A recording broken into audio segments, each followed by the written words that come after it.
I'm Maya Chen, 32 years old, and the moment my brother Derek screamed, "You're broke," across our mother's living room during Thanksgiving dinner, I knew our family would never be the same. What he didn't know, what none of them knew, was that 3 weeks earlier I had quietly purchased our mother's $5.7 million mortgage at a foreclosure auction. The secret sat heavy in my chest as Derek's words echoed off the walls, his face red with anger and judgment, while our mother Patricia sat frozen at the head of the table, tears streaming down her face. The turkey grew cold as our family fractured, and I made the hardest decision of my life: to stay silent just a little longer. Before we jump back in, tell us where you're tuning in from, and if this story touches you, make sure you're subscribed, because tomorrow, I've saved something extra special for you. Growing up in Sacramento, Derek and I shared the kind of childhood that looked perfect from the outside. Our parents built a successful life through decades of hard work and smart investments. Dad, Richard Chen, had immigrated from Taiwan in the early 80s with nothing but an engineering degree and determination. Mom, Patricia Nakamura Chen, was a second-generation Japanese American whose family had rebuilt their lives after the internment camps. Together, they created something remarkable: a thriving civil engineering firm that employed over 50 people and a family home in East Sacramento that became the center of our universe. The house on 45th Street wasn't just a residence, it was a testament to everything our parents had achieved. Built in 1928, the Craftsman-style home featured original hardwood floors, built-in cabinets with leaded glass, and a wraparound porch where Mom cultivated her prize-winning roses. Dad had purchased it in 1992 for $300,000, a stretch for them at the time. By the time I was born in 1992, they had transformed it into a showpiece while raising Derek, who was 5 years older than me. My earliest memories involve following Derek around that house, desperate to be included in whatever he was doing. He was patient with me in those early years, teaching me to ride a bike on the tree-lined streets of our neighborhood, helping me build elaborate Lego structures, and defending me from the occasional bully at Crocker Elementary. Our age difference could have created distance, but instead it forged a protective bond. When I was 7 and Derek was 12, a group of kids at the park made racist comments about my appearance. Derek, normally even-tempered, launched into a fierce defense that ended with him getting a black eye and those kids never bothering me again. Mom worked part-time at the engineering firm handling administrative duties while primarily focusing on raising us. She was the emotional center of our family, the one who remembered everyone's favorite meals, who attended every school performance, who somehow made each of us feel like we were her favorite. Dad was quieter, more reserved, showing love through actions rather than words. He taught us the value of education, hard work, and financial responsibility through example rather than lectures. Derek excelled at everything academic. He was valedictorian of his high school class, earned a full scholarship to Stanford, and graduated with a degree in computer science just as the tech industry was exploding in the late 2000s. By the time I started high school, Derek was already working at a prominent tech company in San Francisco, climbing the corporate ladder with impressive speed. He bought his first condo in the Marina District at 25, seemingly validating every sacrifice our parents had made. I took a different path, one that often felt like walking in Derek's shadow. I was a solid student but not exceptional, more interested in creative pursuits than the STEM fields our parents valued. I loved photography, spent hours in the darkroom at school, and dreamed of becoming a photojournalist. These aspirations worried our practical parents, who saw them as hobbies rather than careers. The summer before my senior year, Dad sat me down for one of our rare serious conversations. "Maya," he said, his accent still present despite decades in America, "photography is beautiful, but it doesn't pay the bills. Look at Derek. He chose a practical field and now he has security. I want the same for you." I nodded respectfully but felt something harden inside me. I loved my father, respected his journey and sacrifices, but I didn't want to be Derek. I didn't want to measure my worth by salary and job titles. My compromise was studying business administration at UC Davis while minoring in digital media. It satisfied my parents' need for practicality while allowing me to pursue creative interests. I graduated in 2014 with decent grades, substantial student debt, and no clear direction. The recession had hit California hard, and jobs were scarce. I moved back into the 45th Street house, taking a position as a social media coordinator for a small marketing agency in Midtown Sacramento. The salary was $38,000 annually, barely enough to make my loan payments and save anything meaningful. Derek, by contrast, was thriving. He had moved to a larger tech company, his salary breaking into six figures. He started dating Amanda, a product manager he met at a networking event, and their relationship seemed as polished and successful as everything else in his life. During family dinners, the conversation inevitably centered on Derek's achievements, his latest promotion, the exotic vacation he and Amanda had taken, the new Tesla he was considering. I tried not to feel resentful, but it was difficult. Mom would ask about my job with thinly veiled concern. How is the social media work going? Do you think there's room for growth there? The subtext was clear: when would I get a real job like Derek? Dad was more direct during one particularly painful dinner when I was 26. He asked how much I was making, and when I told him I had worked my way up to $52,000 after 4 years, he exchanged a look with Mom that communicated volumes of disappointment. Derek, perhaps sensing the tension or perhaps simply unable to resist, mentioned that his base salary had just hit $230,000, not including stock options and bonuses. The contrast hung in the air like a toxic cloud. Despite this underlying competition, Derek and I maintained a connection, though it had evolved from our childhood closeness into something more complicated. We texted regularly, mostly sharing memes and updates about our lives. We saw each other at family gatherings, maintained the rituals of siblinghood. But there was a distance now, created partly by our different life trajectories and partly by Derek's increasing tendency to offer unsolicited advice about my career and finances. "You should be maxing out your retirement contributions," he told me during one visit, as if I had unlimited disposable income.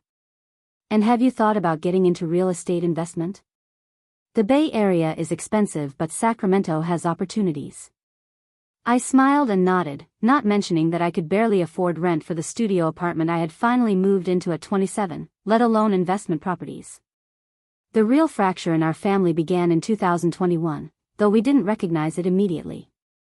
Dad was 68 and had been talking about retirement for years.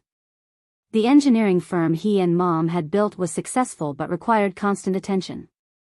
Dad had always been a workaholic, often putting in 60-hour weeks even as he aged. In March of that year, he suffered a major heart attack while at the office.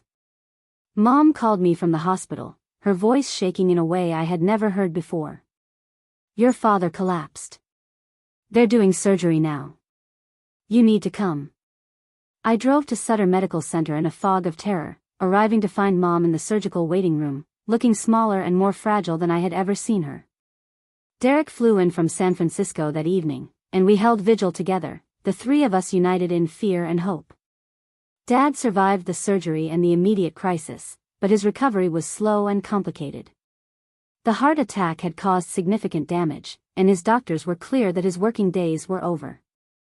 The months that followed were transformative for our family in ways we couldn't have anticipated. Dad's forced retirement meant selling the engineering firm, a process that was emotionally devastating for both our parents. The business they had built over 30 years, that employed people they considered family, had to be dismantled and sold to a competitor. The sale brought in money, but far less than they had hoped. Dad had made some poor investment decisions in the years leading up to his heart attack, chasing higher returns in risky ventures that hadn't paid off. The firm's sale netted them about $1.2 million after debts and obligations were settled. This would have been comfortable retirement money, except for one major problem: the 45th Street house.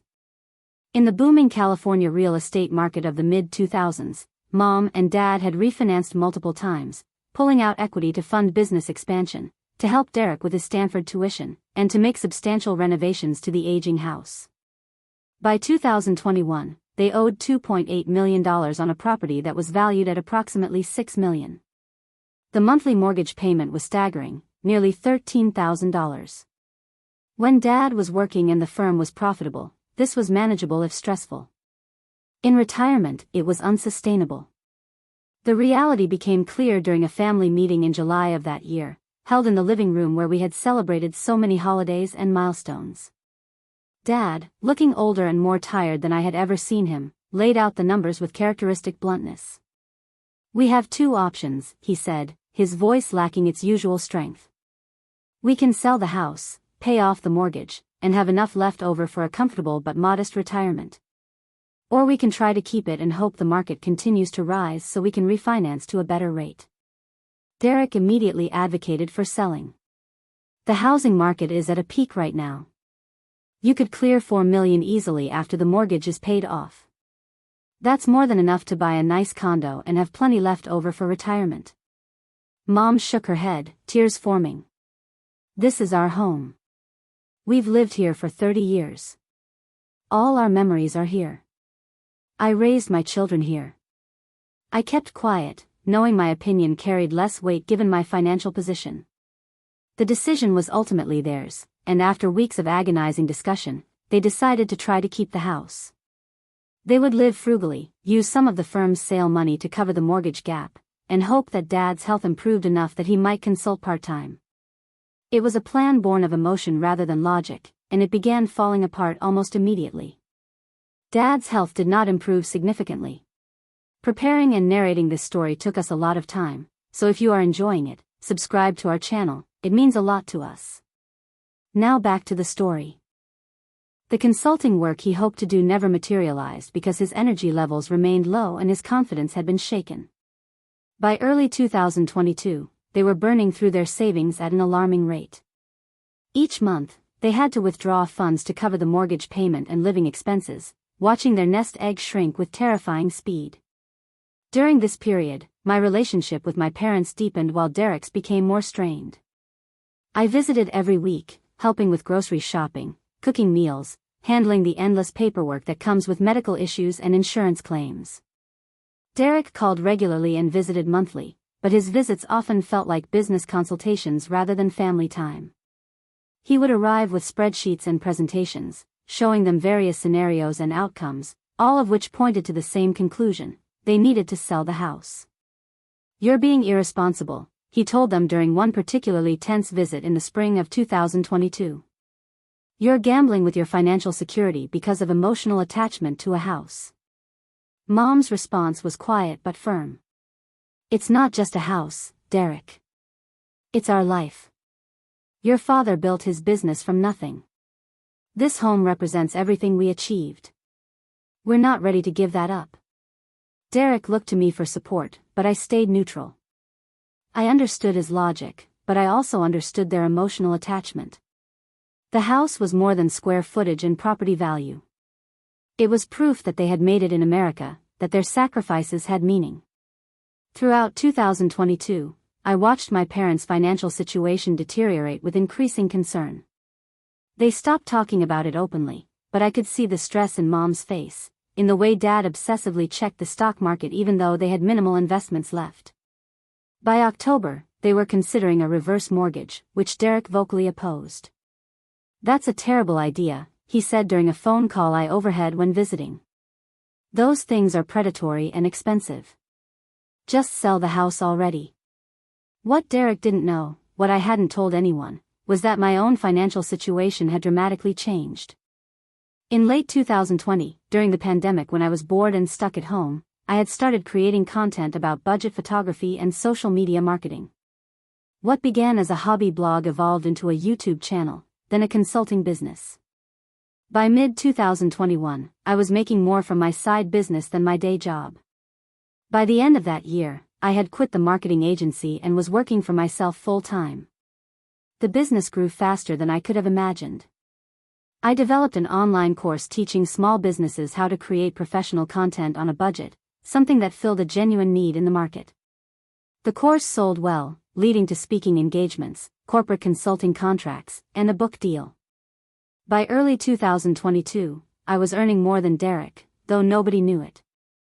I was making about $300,000 annually, and the trajectory was still upward. I kept this success quiet for several reasons. Partly because I was superstitious, worried that talking about it might somehow jinx it. Partly because I was still processing the change myself, adjusting to a life where money was no longer a constant source of stress. But mostly because I knew how it would change family dynamics. Derek's identity was partly built on being the successful sibling, the one who had made it. Mom and Dad's disappointment in my career choices would flip into confusion and perhaps resentment about why I hadn't told them sooner.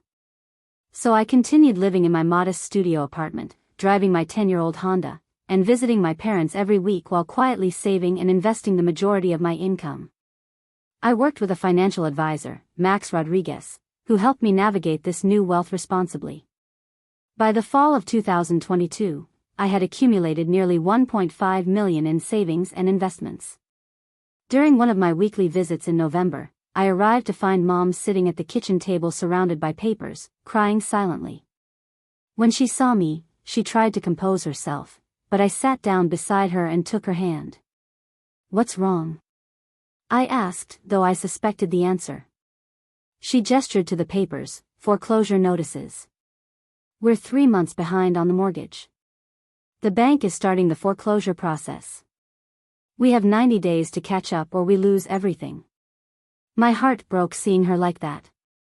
"How much do you need to catch up?" $40,000, plus penalties and fees. Dad doesn't know I'm looking at this yet. He's sleeping and I didn't want to wake him with this news. His heart can't take much more stress. An idea began forming in my mind, risky and complicated but potentially perfect. I squeezed her hand. "Don't tell Dad yet. Let me look into some options. Maybe there's something we can figure out." Over the next week, I did extensive research into foreclosure processes, mortgage auctions, and California property law. I consulted with Max and with a real estate attorney named Sandra Wu who specialized in distressed properties. What I learned was that once a property goes to foreclosure auction, it can be purchased by anyone, including family members. If I bought the house at auction, I would own it outright and could allow my parents to continue living there under whatever arrangement we agreed upon. The risks were significant. If the bidding went too high, I could overpay for the property. The process could damage my relationship with my parents if they felt humiliated or if Derek accused me of taking advantage. There was also the emotional weight of potentially owning my childhood home, of being in the position of landlord to my own parents. But the alternative was watching them lose everything, becoming renters in their 70s, carrying the shame of foreclosure and the loss of their life's work. I made the decision in early December. I would let the foreclosure process continue, would not tell my parents or Derek what I was planning, and would attend the auction with enough capital to purchase the property. If I succeeded, would reveal everything and we would work out an arrangement that allowed Mom and Dad to live out their lives in the home they loved. If I failed or if something went wrong, at least I had tried. The hardest part was watching my parents suffer while keeping my secret. In January of 2023, the foreclosure became official and the auction date was set for February 14th. The irony of Valentine's Day was not lost on me. Mom and Dad were devastated, though they tried to hide it. They began the heartbreaking process of sorting through 30 years of possessions, deciding what to keep, what to sell, what to donate. Derek visited that month and his frustration was evident. "I told you this would happen," he said, not cruelly but with an "I told you so" edge that made me want to scream. "Now you've lost equity, damaged your credit, and you're starting over with less than you would have had if you just listened to me a year ago." Dad, looking defeated in a way that physically hurt me to witness, simply nodded. "You were right. We were foolish. We let emotion override common sense." Mom asked about moving in with either Derek or me temporarily until they found a rental they could afford. Derek, after an awkward pause, explained that his 2-bedroom condo in San Francisco wasn't suitable for long-term guests and his job was too demanding to take on house guests right now. He offered to help them find a nice apartment in Sacramento and said he could contribute $1,000 a month toward their rent. I told them they could absolutely stay with me for as long as needed, not mentioning that my studio apartment had barely enough room for one person, let alone 3. As February 14th approached, I made my final preparations. I had liquidated investments to have $4 million in immediately accessible funds. Sandra Wu would accompany me to the auction to handle any legal complications. I told my parents I had to travel for work that day, hating the lie but knowing I couldn't risk them finding out and trying to stop me. The morning of the auction, I dressed in my most professional outfit and met Sandra at the county courthouse. My hands shook as we walked into the auction room, a sterile government space that seemed wrong for such a momentous occasion. About 20 other potential buyers were present, a mix of investors and house flippers evaluating opportunities. The auctioneer explained the rules quickly. The opening bid would be the amount owed to the bank, $2.8 million. Bidding would proceed in increments of $50,000. The property would go to the highest bidder, sold as is with no contingencies. I had researched the other potential bidders as much as possible. Most were looking for properties they could flip quickly for profit. The 45th Street house, while beautiful, needed updates and was in a neighborhood that had strong value but wasn't the hottest market in Sacramento. I was hoping this would keep serious investors away. The bidding started and my heart hammered as hands went up around the room. 2.8 million. 2.85. 3 million. 3.1. Each increment felt like a physical blow. I waited, not wanting to reveal my interest too early. At 3.5 million, several bidders dropped out. At 4 million, only 3 of us remained. At 4.5, it was down to me and one other bidder, a man in an expensive suit who represented an investment company. 4.6 million, I called out, my voice stronger than I felt. 4.7, he countered immediately. 4.8. 4.9. We went back and forth, each increment feeling like a small eternity.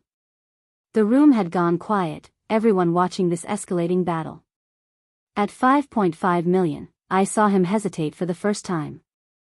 This was above market value now, entering the territory where the investment didn't make financial sense. 5.6 million, I said firmly, looking directly at him. He consulted his phone, presumably checking with someone at his company, then shook his head and stepped back. 5.6 million going once, the auctioneer called out. Going twice. Sold to bidder number 7. The gavel came down and just like that, I owned my childhood home. The paperwork process took 2 hours. I signed document after document, transferred the funds, and received the deed with my name on it, Maya Chen, sole owner of the property at 45th Street. Sandra congratulated me, but I felt numb, the reality of what I had just done slowly sinking in. I drove back to Sacramento in a daze, trying to figure out how to tell my parents. The plan had been to go directly to their house, but I needed time to process everything first. Instead, I went to my apartment, sat on my second-hand couch, and stared at the deed for over an hour. My phone rang repeatedly, calls from Mom checking in, but I couldn't answer yet. I needed to find the right words, the right way to explain what I had done without making them feel pitted or diminished. Finally, around 7 that evening, I drove to the 45th Street house. The lights were on inside, and through the window I could see Mom and Dad in the living room, sitting together on the couch, holding hands in the way they did when facing difficult things together. Derek's car was in the driveway. He must have come down for moral support as they prepared to leave their home. I sat in my car for a long moment, gathering courage, then walked to the front door and let myself in with the key I had kept since childhood. They were all in the living room, Derek standing by the fireplace while Mom and Dad sat looking smaller and more fragile than I had ever seen them. Their faces when they saw me were a mixture of surprise and exhaustion. Maya, we weren't expecting you, Mom said, wiping at her eyes. I thought you were traveling for work. I need to tell you something, I said, my voice shaking despite my efforts to stay calm. All 3 of them looked at me with concern. Is everything okay? Dad asked. I took a deep breath and pulled out the deed from my bag. I bought the house today. At the foreclosure auction. You're not losing your home. The silence that followed was deafening. They stared at me like I had spoken in a foreign language, their brains unable to process what I had just said. Then Derek laughed, a sharp disbelieving sound. What are you talking about? You can't afford to buy this house. You make like $50,000 a year. His tone was dismissive, almost mocking, as if I had told a joke that wasn't funny. I turned to face him directly. Actually, I make about $300,000 a year now. My business took off over the past 2 years. I've been saving and investing, and I had enough to purchase the house at auction. I paid $5.6 million for it this afternoon. Derek's face went through several expressions in rapid succession: confusion, disbelief, anger, and then something uglier. "You're lying," he said flatly. "There's no way you suddenly have millions of dollars. What did you do, win the lottery? Take out fraudulent loans? This is ridiculous." "I have the deed right here," I said quietly, holding it out. "I also have bank statements, investment records, business tax returns. Everything is legitimate. I built a successful consulting business and online education company. I just didn't tell anyone about it." "Why would you hide that?" Mom asked, her voice small and confused. I struggled to find words that would make sense. Because I needed to figure out who I was without everyone's opinions and expectations. Because Derek's success always overshadowed everything, and I wanted to achieve something on my own terms before the family dynamic shifted. Because I knew this moment would be complicated. Derek's face had gone red, and when he spoke, his voice was loud and sharp. "This is insane. You're broke, Maya.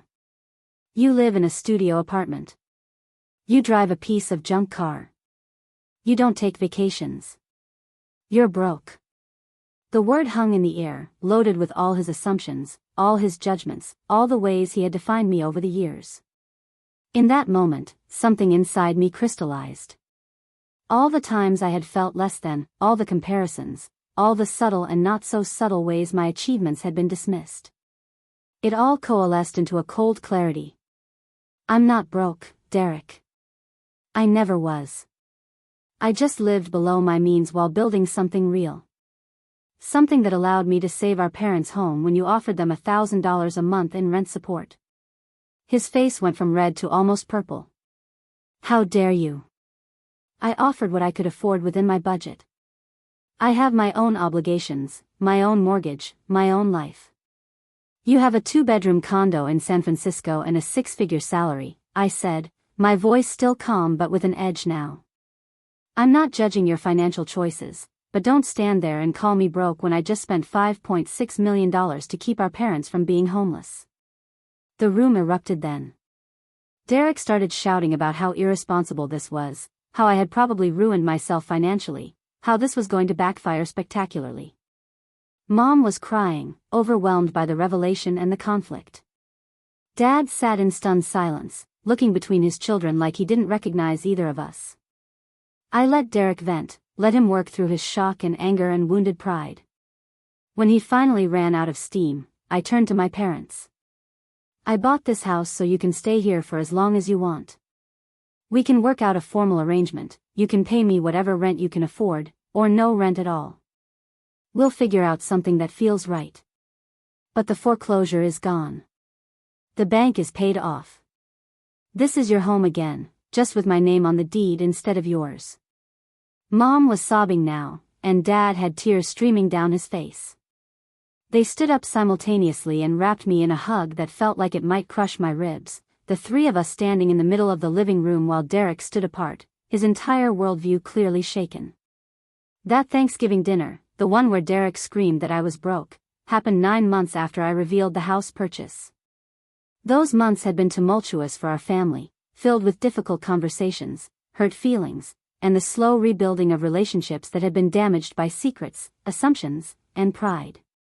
But in that moment, standing in my childhood home, holding my parents while my brother processed the destruction of his narrative about who we all were, I knew that despite the pain and complication ahead, I had made the right choice. The house was saved. My parents had their home. And I had finally stepped out of Derek's shadow into my own light, even if that light revealed truths none of us were quite ready to face. The weeks following that explosive revelation were among the most challenging of my life. I had naively believed that solving the immediate crisis of the foreclosure would somehow magically repair all the underlying issues in our family dynamics. Instead, it was like pulling back a curtain to reveal problems that had been festering for years, hidden beneath the surface of our polite family gatherings and careful conversations. Derek didn't speak to me for the first 3 days after the house purchase reveal. He left that night without saying goodbye, driving back to San Francisco in a fury that Mom said reminded her of his teenage years when things didn't go his way. His silence was louder than any argument could have been, communicating hurt and anger that phone calls couldn't have expressed more clearly. Mom tried to mediate, calling both of us separately to smooth things over, but I told her this was between Derek and me. We needed to work through it without her playing peacemaker. When Derek finally did call, it was a Tuesday afternoon while I was working at my desk, reviewing analytics for my latest online course launch. His name appearing on my screen made my stomach clench with anxiety. I almost let it go to voicemail, but that felt cowardly. We needed to have this conversation eventually. I answered on the third ring, keeping my voice neutral. "Hey Derek." There was a long pause, filled with the ambient noise of what sounded like a coffee shop. Then his voice came through, tired rather than angry. "Can we meet? I need to understand what happened. I mean really understand, not just the surface version you gave Mom and Dad." We agreed to meet that Saturday in Davis, a neutral location between Sacramento and San Francisco. I chose a quiet cafe near the UC Davis campus, a place with outdoor seating where we could talk without feeling trapped. I arrived 15 minutes early, ordering a green tea I didn't really want just to have something to do with my hands. When Derek walked up, I was struck by how exhausted he looked. The successful tech executive facade had cracked, revealing someone who appeared as lost as I felt. We exchanged awkward greetings and ordered coffee before settling at a corner table far from other patrons. For several minutes, neither of us spoke, both apparently waiting for the other to begin. Finally, Derek broke the silence. "I've been thinking about what you said. About living below your means, building something real. I guess I'm trying to understand why you felt you needed to hide it from everyone. From me specifically." His vulnerability caught me off guard. I had expected defensiveness, maybe more anger, but not this genuine attempt to understand. I wrapped my hands around my tea mug, gathering my thoughts. It started as just wanting privacy while I figured things out. The business began as a hobby during the pandemic. I was bored, stuck at home, and started making YouTube videos about budget photography because I had time and equipment. When people started actually watching and asking for more content, I created an online course. It cost me about $200 to set up, and within 3 months it had made $50,000. Derek's eyebrows rose, but he didn't interrupt. I continued. That first success was shocking. I had never made that kind of money from anything before. My day job was paying $45,000 a year at that point, and suddenly I had made more in 3 months than I made in a year. I didn't tell anyone because I was terrified it was a fluke, that it would disappear as quickly as it appeared. Also because I knew the moment I told the family, everything would change. The way you all saw me would shift, and I wasn't ready for that scrutiny. "How did it grow so fast?" Derek asked, his tone curious rather than skeptical now. I explained the trajectory. The course led to speaking engagements at small business conferences. Those connections led to corporate consulting contracts teaching marketing teams how to create authentic content. I wrote a book proposal that got picked up by a major publisher, and the advance was substantial. Each success built on the previous one, and by late 2021, I was making more than my day job from the side business. By mid-2022, I was earning triple what I made at the agency, so I quit to focus full-time on my own company. "Why didn't you tell us then?" Derek's voice held hurt rather than accusation. "When you quit your job, why not explain what you were doing?" This was the harder question to answer honestly.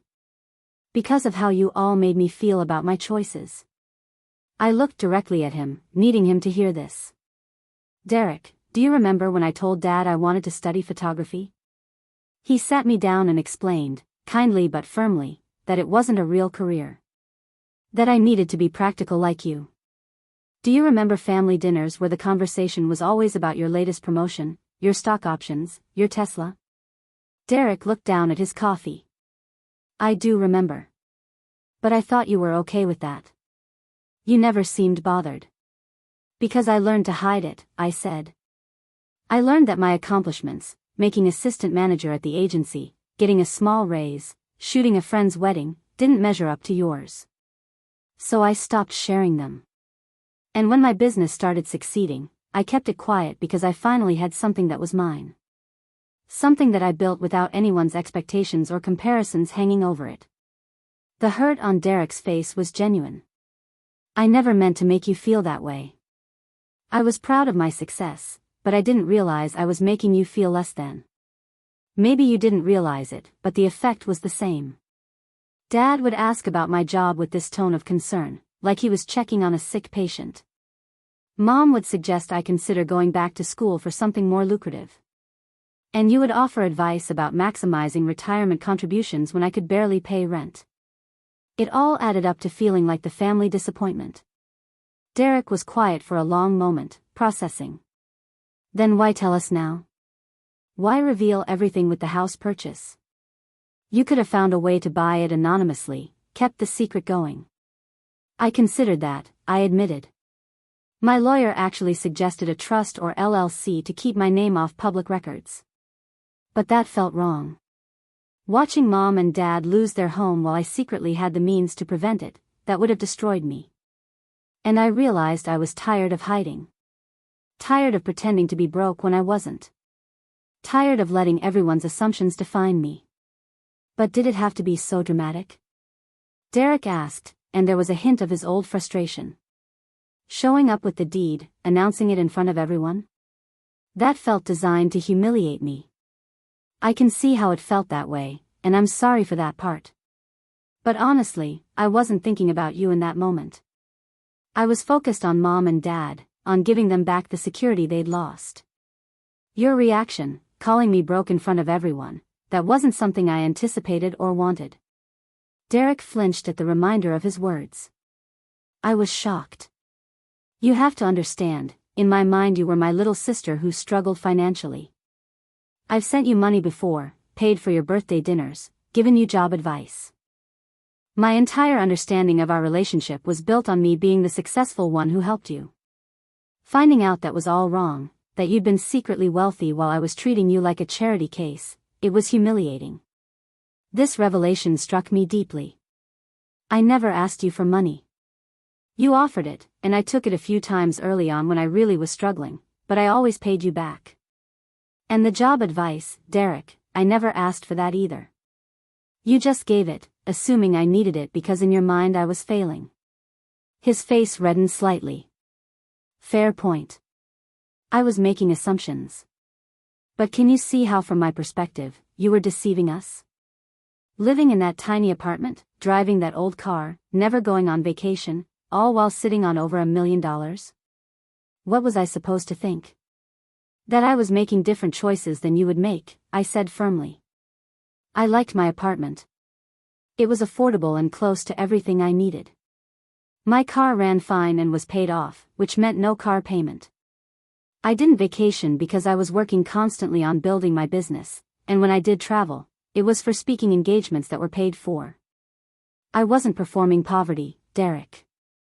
I was living intentionally below my means so I could save and invest for the future. He absorbed this, nodding slowly. Okay. I can understand that intellectually. But emotionally, it still feels like you were lying to us for years. I was lying by omission, I acknowledged. And I'm sorry for that.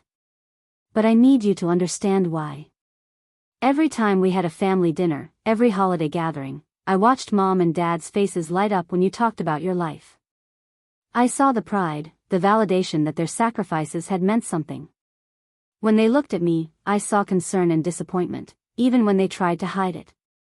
I needed to prove to myself that I could succeed on my own terms before I could handle their reaction to it.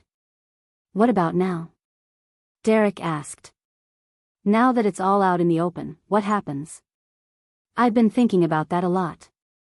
With Mom and Dad, I want to work out a fair arrangement for the house. I'm not trying to be their landlord in some traditional sense, but there should be some structure. Maybe they pay property taxes and utilities, I cover the mortgage since there isn't one anymore. We'll figure it out together. I paused, then added. With you, I just want my brother back. The one who used to defend me from bullies and teach me to ride a bike, not the one who assumed I was failing at life. Derek's eyes got watery, something I hadn't seen since we were kids. I want that too. But I don't know how to get past feeling stupid for not seeing what was happening with you, for treating you like you needed rescue when you were doing fine. Maybe you start by accepting that we've both been operating on false assumptions, I suggested. You assumed I was struggling because I didn't display wealth the way you do. I assumed you were judging me when maybe you were just trying to help in your own way. We were both wrong about some things. He reached across the table, and I took his hand. I'm sorry I called you broke, he said quietly. That was cruel and childish. I was lashing out because my ego was bruised. You've accomplished something incredible, and instead of celebrating that, I made it about my hurt feelings. I squeezed his hand. I'm sorry I kept it secret for so long. I should have trusted you enough to share it, even if I wasn't ready to share it with Mom and Dad. We sat there for a moment, holding hands across the cafe table like when we were kids making up after a fight, and I felt the first real hope that we might actually repair this. The conversation with Derek was emotionally draining but ultimately necessary. We talked for almost 4 hours, covering years of accumulated resentments and misunderstandings. By the time we parted ways, things weren't perfect, but they felt salvageable. We agreed to have regular check-ins, just the two of us, without the rest of the family present. We also agreed to be more honest about our feelings in real time rather than letting things build up. My relationship with my parents required different work. The day after my conversation with Derek, I drove to the 45th Street house to have a serious discussion about the logistics of their continued residence there. I had consulted with Sandra Wu, my real estate attorney, about the best way to structure things legally and fairly. We settled on a plan that I hoped would preserve their dignity while protecting everyone's interests. Mom and Dad were in the kitchen when I arrived, looking nervous in a way that broke my heart. They had set out tea and cookies, treating this meeting with formal care. We settled at the kitchen table where I had done homework, where we had eaten countless family dinners, where so many important conversations had taken place over the decades. The familiar setting made what I needed to say both easier and harder. I started by addressing what I knew must be bothering them. I want to be clear about something first. This wasn't charity, and you're not a burden. I bought this house as an investment property that happens to have enormous sentimental value. The Sacramento real estate market is strong, and this property will likely appreciate significantly over time.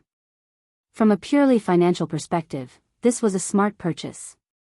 Dad, ever the practical engineer, raised an eyebrow at this. You paid $5.6 million for a house valued at around $6 million. That's not exactly a bargain investment. True, but I saved the transaction costs and realtor fees that a traditional sale would have involved. Plus, I got exactly the property I wanted without competing in the open market. And there's the intangible value of knowing my parents can stay in their home.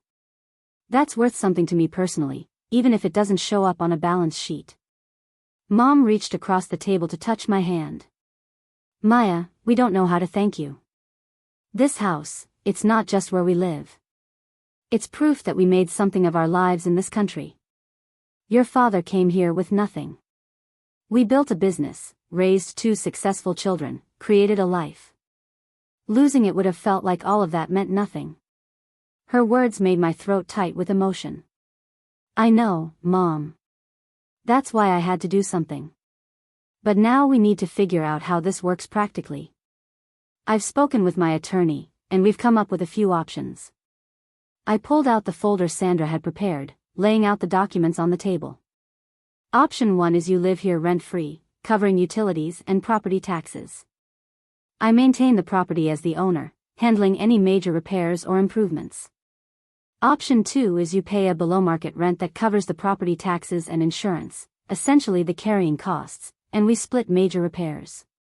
Option 3 is we create a life estate arrangement where you have legal right to live here for the rest of your lives, and the property passes to Derek and me after you're both gone. Dad studied the papers carefully, his engineering mind analyzing the details. What do you think makes the most sense from your perspective? Honestly, I like option 3 the best. It gives you complete security, you know you can never be displaced. It clarifies inheritance issues for Derek and me in the future. And it's the cleanest legal structure. But the decision is ultimately yours. You're the ones who have to feel comfortable with whatever we choose. Mom and Dad exchanged one of their wordless communication looks, the kind that comes from decades of marriage. Then Dad turned back to me. Option 3 feels right. But Maya, we need to understand your situation better. You've told us you're making $300,000 a year, but that seems impossible for someone doing social media consulting. Help us understand what you've actually built. This was the conversation I had been dreading and anticipating in equal measure. I took a deep breath and walked them through the entire evolution of my business. I showed them my YouTube channel, which now had over 800,000 subscribers. I explained how the channel generated revenue through ads, sponsorships, and affiliate marketing. Then I showed them my online course platform, where I had created 12 different courses on topics ranging from smartphone photography to social media strategy for small businesses. Over 40,000 students had enrolled across all courses, generating approximately $2.3 million in revenue over 2 years. Dad's eyes widened at the numbers. $2 million from online courses. I nodded. The overhead is minimal. I create the content once, and it sells repeatedly. After platform fees and taxes, my profit margin is around 60%. The courses also lead to consulting opportunities. I work with about 10 corporate clients at any given time, charging between $5,000 and $15,000 per month depending on the scope. That's where the majority of my steady income comes from now. Mom was shaking her head in amazement. And you were doing all this while working at that marketing agency? Only at first. The agency job became a part-time situation pretty quickly, and I left entirely about 18 months ago. Since then, I've been focused on the business full-time. The book deal was the most recent development. The publisher gave me a $250,000 advance for a book about authentic marketing in the digital age. It comes out next spring. Why didn't you tell us? Mom asked, the hurt evident in her voice. We thought you were barely scraping by. We worried about you constantly. I felt my eyes getting watery. Because I was afraid you wouldn't believe it was real. Or that you'd think it was somehow less legitimate than Derek's tech job. Online courses and YouTube videos don't sound as impressive as working for a big company, even when they generate more income. I was scared that you'd dismiss what I'd built, and I couldn't handle that while I was still figuring everything out myself. Dad reached over and took my hand, something he rarely did. He had never been physically demonstrative, showing love through actions rather than words or touch. Maya, I owe you an apology. When you wanted to study photography, I discouraged you because I was scared. I saw how hard it was to make a living as an artist or creative person, and I didn't want you to struggle the way I had seen others struggle. But I was wrong to make you feel that your interests weren't valuable. You found a way to combine your creativity with business sense, and you've built something remarkable. Hearing this from my father, the man whose approval I had spent my whole life seeking, broke something open inside me. I started crying, not sad tears but relieved ones. The weight of years of feeling like a disappointment lifted slightly. Mom came around the table to hug me, and then Dad joined, the three of us clustered together at that familiar kitchen table, crying and laughing at the same time. After we had all composed ourselves, we signed the preliminary paperwork for the life estate arrangement. Sandra would draw up the formal legal documents, but we had the basic framework in place. Mom and Dad would live in the house for the rest of their lives, maintaining it and paying the ongoing costs like utilities and property taxes. Upon their passing, the property would transfer to Derek and me as co-owners. It felt fair and clean, giving everyone clarity about expectations. As I was preparing to leave, Mom asked a question that had clearly been on her mind. What about you, sweetheart? Where are you living now? Are you still in that tiny studio? I admitted I was, though I had been looking at bigger places now that I didn't need to hide my financial situation. She looked at Dad, then back at me. This house has 4 bedrooms. Your old room has been preserved exactly as you left it. What if you moved back here with us? We could all save money, and it would be nice to have you around more. The offer was tempting in some ways. The house was certainly more spacious than my studio, and there was something appealing about reclaiming my childhood space. But I was 32 years old, and living with my parents felt like a step backward despite the unique circumstances. I need my own space, Mom. I'm working from home a lot now, doing video calls with clients, recording content. I need a place that's set up as a professional workspace, not a bedroom in my parents' house. But I appreciate the offer, and I'll definitely be here more often now that everything is settled. She looked disappointed but nodded understanding. Then at least let us help you find a proper place. You shouldn't be in a studio when you can afford something better. Maybe a nice 2-bedroom condo with space for a home office? I laughed. Actually, I've been looking at houses. There's a neighborhood in Land Park I really like. I found a 3-bedroom with a detached studio in the back that would be perfect for an office. It's in my price range now that I don't have to hide my finances. Mom's face lit up with excitement. A house of your own. Maya, that's wonderful. When can we see it? Over the following weeks, my life transformed in visible ways that matched the internal changes I had already experienced. I bought the house in Land Park, a charming 1940s bungalow with hardwood floors, a remodeled kitchen, and that perfect detached studio space. Moving out of my studio apartment felt symbolic, like I was finally allowing my external life to match my internal reality. I also bought a new car, nothing flashy but reliable and safe, a Toyota Highlander that replaced my aging Honda. The changes in family dynamics were subtler but just as significant. Derek and I developed a new rhythm in our relationship. We talked more frequently, but the conversations were different now. He asked genuine questions about my business, seeking to understand rather than offering unsolicited advice. He even referred a few potential clients to me, tech companies looking to improve their social media presence.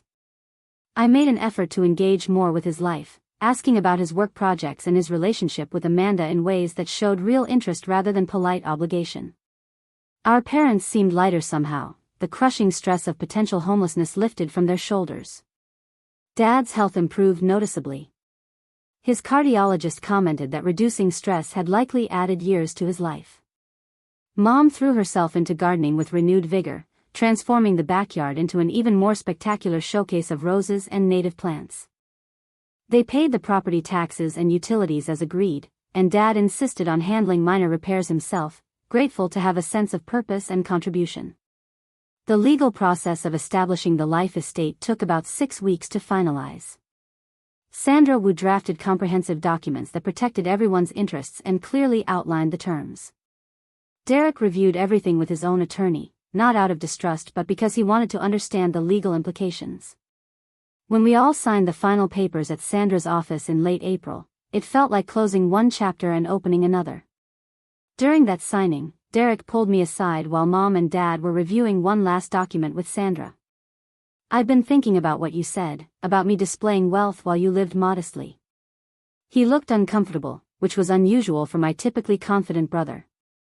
I realize I've been defining success very narrowly.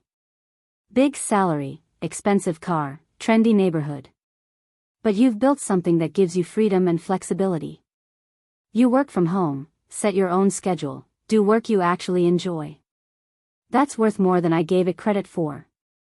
The admission meant more than he probably realized. Thanks for saying that. And for what it's worth, there's nothing wrong with your version of success either. You worked hard to get where you are. We just took different paths, and neither is inherently better than the other. He nodded, but I could see he was still processing the shift in his understanding of success and worth. The months that followed brought a new normal for our family. Sunday dinners became a regular tradition again, rotating between my new house, the 45th Street house, and occasionally Derek's place when he came down from San Francisco. The conversations at these dinners were different now. Mom and Dad asked about my business with genuine interest rather than veiled concern. Derek shared his own struggles and doubts rather than just highlighting victories. I felt comfortable talking about my successes without downplaying them. In June, my book advance allowed me to hire my first employee, a part-time assistant named Jordan who helped with course administration and social media management. It was strange being an employer, making decisions about someone else's livelihood, but it was also necessary for continued growth. Jordan was a recent college graduate with a marketing degree and genuine enthusiasm for the work. Training them reminded me of how far I had come since my own early career days of uncertainty and struggle. The book writing process was more challenging than I had anticipated. My editor, Michelle, pushed me to dig deeper than surface-level tips and tricks, to really examine why authentic marketing mattered in an age of increasing digital manipulation. The work was intellectually demanding but satisfying. I spent long hours in my detached studio office, writing and rewriting chapters, trying to distill years of experience into clear, actionable advice. Derek actually helped with this, offering to read early drafts and provide feedback from a tech industry perspective. His insights were valuable, and the collaboration brought us closer. We discovered we worked well together when we approached each other as equals rather than as successful older brother and struggling younger sister. He helped me refine my arguments about corporate social media strategy, while I helped him understand the creator economy in ways his tech bubble had missed. By late summer, the family had found a genuine equilibrium. We had moved past the shock and adjustment period into something that felt stable and healthy. Mom and Dad hosted a barbecue in August to celebrate Dad's 70th birthday, and the afternoon felt relaxed and joyful in ways our gatherings hadn't been in years. Derek brought Amanda, who I had gotten to know better in recent months. She was actually lovely once I moved past my assumptions about her being another symbol of Derek's perfection.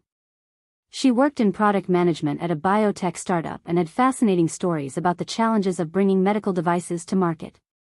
During that barbecue, as I watched my family laughing and talking in the backyard of the house I now owned, I felt a deep sense of gratitude mixed with lingering sadness for how close we had come to losing all of this. If I hadn't built my business, if I hadn't been in a position to buy the house, what would have happened? Mom and Dad would have been displaced from their home of 30 years. The family fractures might have been permanent. Derek and I might have drifted into distant cordiality, meeting only at obligatory holidays with nothing real between us. That evening, after everyone else had left, I helped Mom clean up while Dad dozed in his recliner, exhausted from the excitement but happy. As we loaded the dishwasher, Mom turned to me with unusual seriousness. "Maya, I need to tell you something I haven't said properly yet.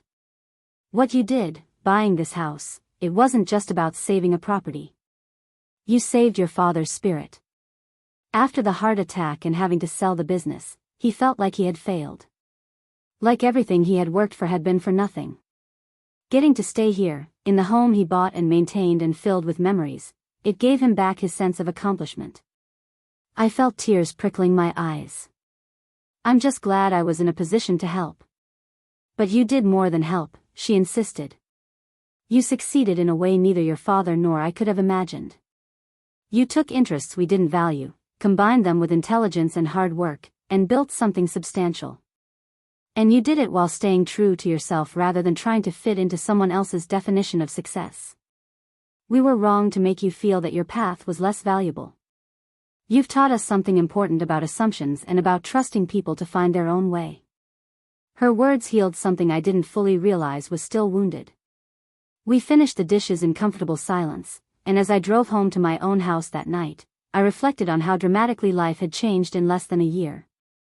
The secret I had kept for years was now common knowledge. The family that had seemed on the verge of permanent fracture had been stitched back together.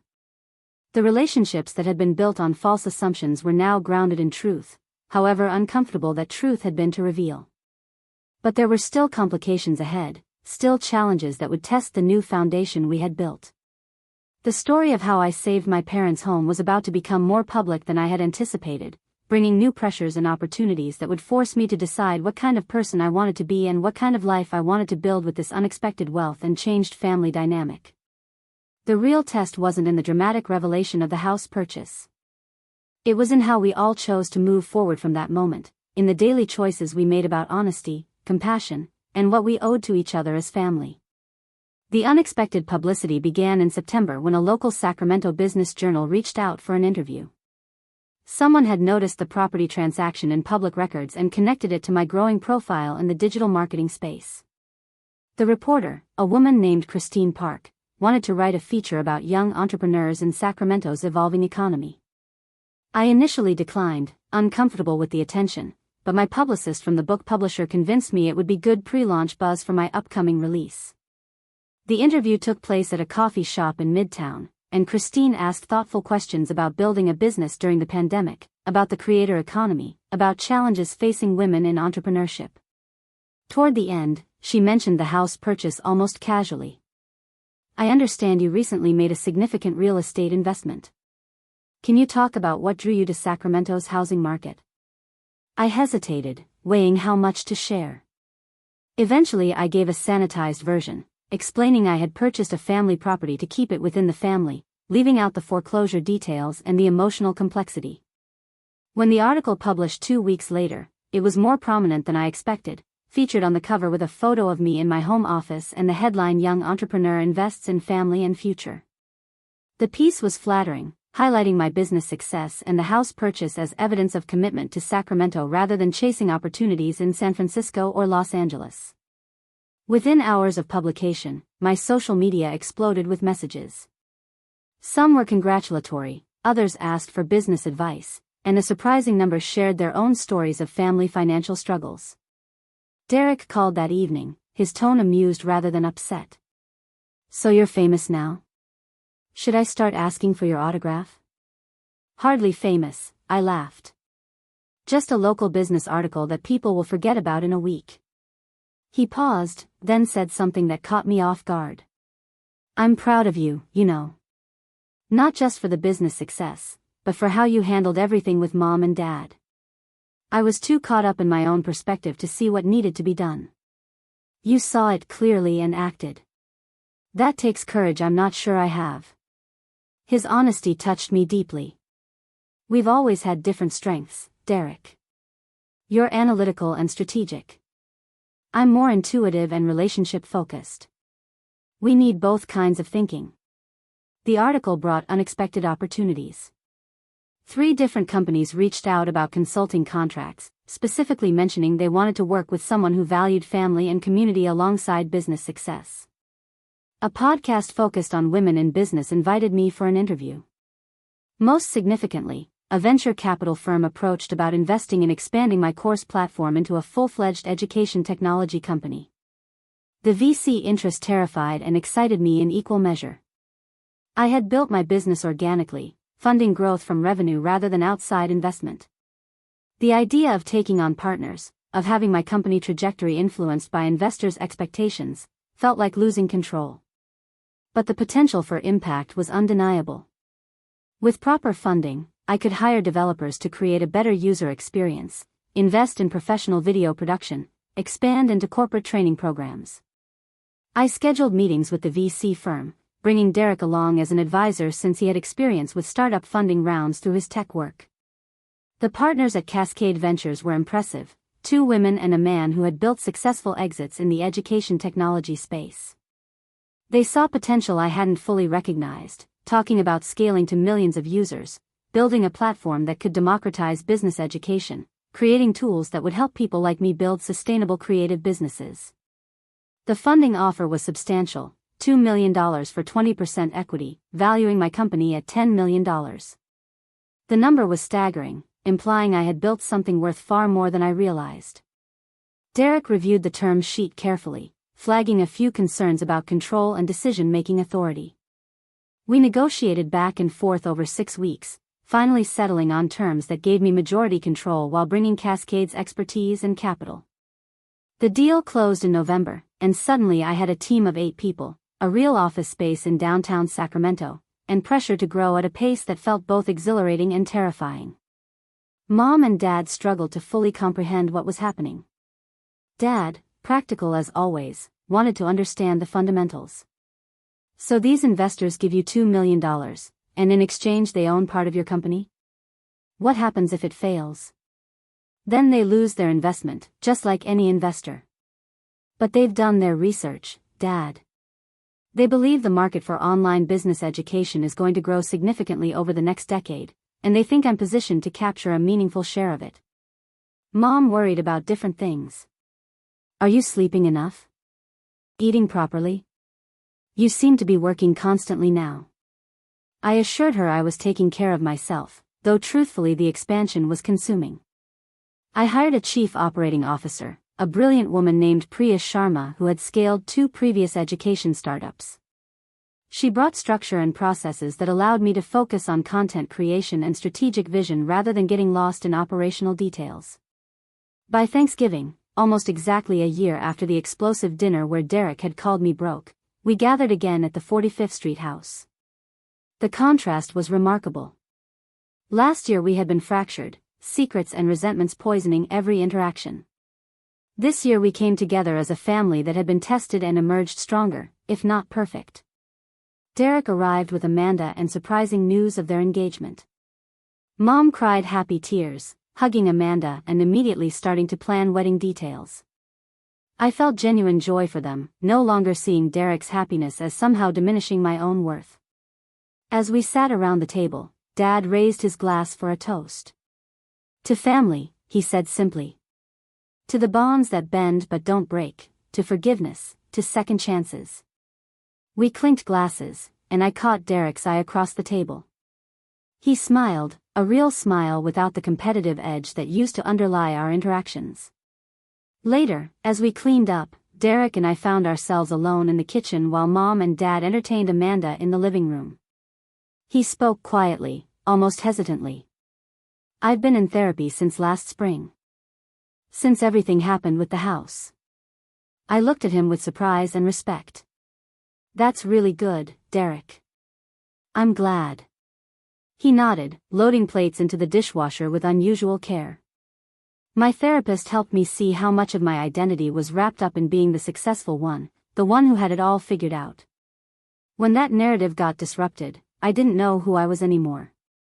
I realized how much pressure I'd put on myself to be perfect, and how that pressure affected how I treated you. I reached over and squeezed his shoulder. We both had narratives that didn't serve us well. Mine was that I needed to hide my success to maintain our relationship. Yours was that you needed to be the winner to have value. We're both working on new stories now. The winter brought continued growth and change. My book launched in January to stronger sales than anyone anticipated, hitting several bestseller lists and generating speaking requests from around the country. The education platform expanded rapidly, crossing 100,000 enrolled students across all courses. Revenue projections suggested we would hit $8 million for the year, a number that still didn't feel entirely real. The financial success brought new challenges. Wealth advisors wanted to manage my growing assets. Nonprofits and causes reached out for donations. Distant relatives I barely knew suddenly wanted to reconnect. I learned to set boundaries, to say no graciously, to make decisions based on my values rather than guilt or obligation. In February, I hired a team member whose story resonated deeply. Her name was Lauren Mitchell, a single mother of 2 who had been trying to break into digital marketing but couldn't afford traditional education programs. She had taken 3 of my courses using payment plans and had so impressed me with her work in the student community that I reached out about a full-time position. During her interview, she cried talking about what the opportunity meant for her family's stability. Hiring her reminded me why I had built this business in the first place, not just for my own success but to create pathways for others who felt locked out of traditional systems. By spring, as my book tour wound down and the business settled into sustainable growth patterns, I found myself reflecting on the journey from that moment in the park when I had decided to buy my parents' house. That decision had been a catalyst for so much more than saving a property. It had forced our family to confront uncomfortable truths about assumptions, communication, and what we owed each other. It had pushed me to stop hiding my success and step into full ownership of what I had built. It had given Derek space to question his own definitions of achievement and worth.